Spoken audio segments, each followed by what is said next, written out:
موقع کی مناسب بات کیجیے آپ.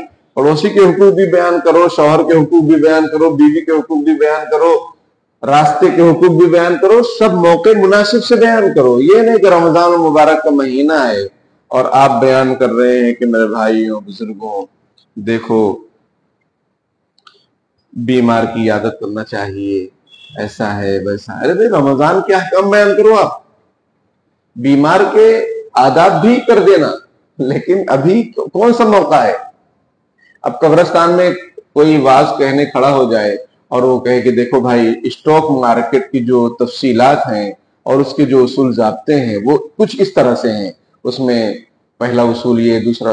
آپ اسٹاک مارکیٹ سمجھا رہے ہیں قبرستان میں؟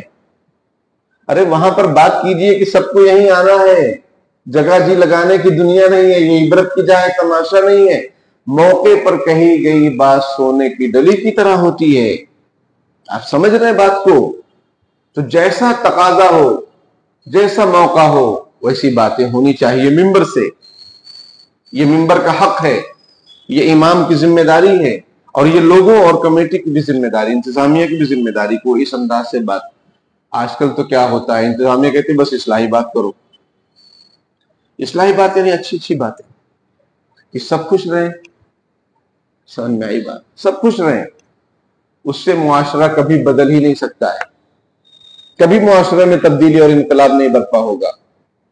اگر سب کو خوش رہنے کی فکر کی گئی تو اللہ میاں ناراض ہو جائیں گے, رسول اللہ صلی اللہ علیہ وسلم ناراض ہو جائیں گے, اور لوگ بھی خوش نہیں ہوں گے.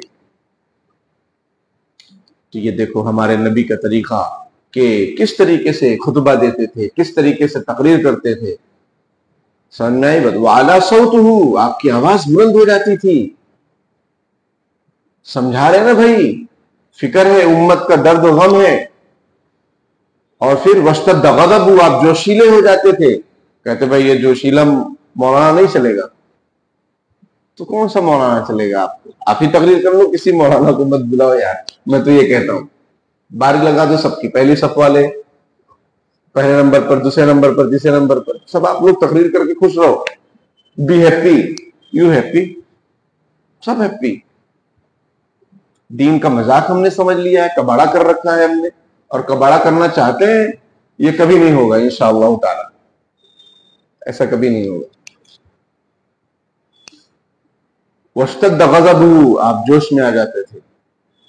کہتے ہیں بھائی جوش میں تقریر مت کرو. ہاں یہ ہے کہ جوش میں ہوش مت کھو. یہ نہیں کہ آپ گالیاں دینے لگے, آپ برا بھلا کہنے لگے.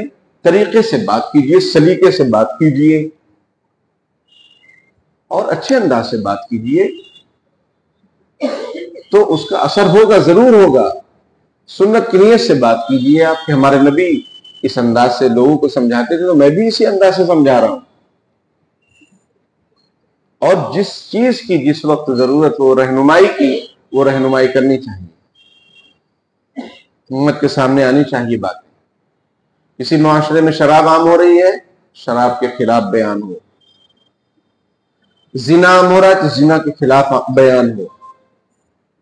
بے روزگاری, پڑھائی لکھائی پر دھیان نہیں دیا جا رہا ہے تو پڑھائی لکھائی کی اہمیت پر بیان ہو. اساتذہ کے ٹیچر سے کی بے ادبی کی جا رہی ہے تو ادب احترام پر بات ہو. ماں باپ کے حقوق پامال کیے جا رہے ہیں تو والدین کے حقوق بیان کیے جائے. اولاد پر ظلم و ستم کیا جا رہا ہے, ماں باپ ناانصافی کر رہے ہیں, بیٹیوں کو زیادہ دھیان دے رہے ہیں, بیٹوں پر کم دھیان دے رہے ہیں, بیٹوں کو زیادہ دھیان دے رہے ہیں, بیٹیوں پر کم دھیان دے رہے ہیں, تو اولاد کے حقوق پر بیان کیے جائے. ہمارے نبی نے سارے بیانات کیے, سارے بیانات کیے, سب کے حقوق بیان کیے. یہ کیا بس میٹھی میٹھی باتیں؟ اس سے معاشرہ کبھی سدھر ہی نہیں سکتا ہے. اور یہی وجہ ہے کہ معاشرہ ہمارا دن بدن بگڑتا جا رہا ہے, کیونکہ بولنے والا کوئی نہیں.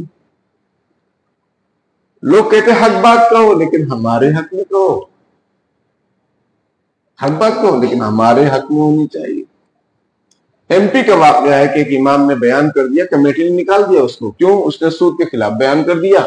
کمیٹی کے کچھ لوگ سود میں مبتلا تھے, انہوں نے کہا یہ ہمارے خلاف بیان کیا, اس کو نکال دو. ایم پی کا واقعہ اخبار میں آیا. یہ تو حال ہے امت کا. واشتد غضبہ, یوں تو تم سید بھی ہو, مرزا بھی, افغان بھی ہو, تم سبھی کچھ ہو، یہ بتاؤ مسلمان بھی ہو؟ یہ علامہ اقبال پوچھ رہے ہیں رحمت اللہ علیہ۔ تو حضور اکرم صلی اللہ علیہ وسلم نے جو طریقہ خطابت پیش کیا اسی طریقے پر چلیں گے تو کامیابی ملے گی، لیکن اچھے انداز سے، بھونے انداز سے نہیں، محبت سے، پیار سے، فکر سے، لیکن جیسا موقع ہو ویسی رہنمائی۔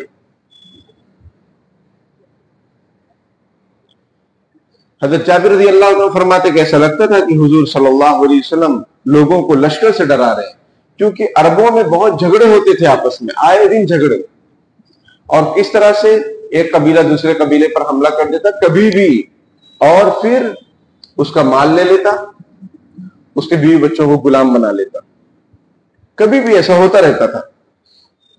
تو وہ لوگ اسی انداز سے بات کرتے تھے، ایک قبیلہ دوسرے قبیلے کو جب خبر دیتا کہ بھائی صبحکم ومساکم، یعنی صبح میں تم پر حملہ ہو سکتا ہے، شام میں حملہ ہو سکتا ہے، تو اگر کوئی خبر دیتا تو اس کا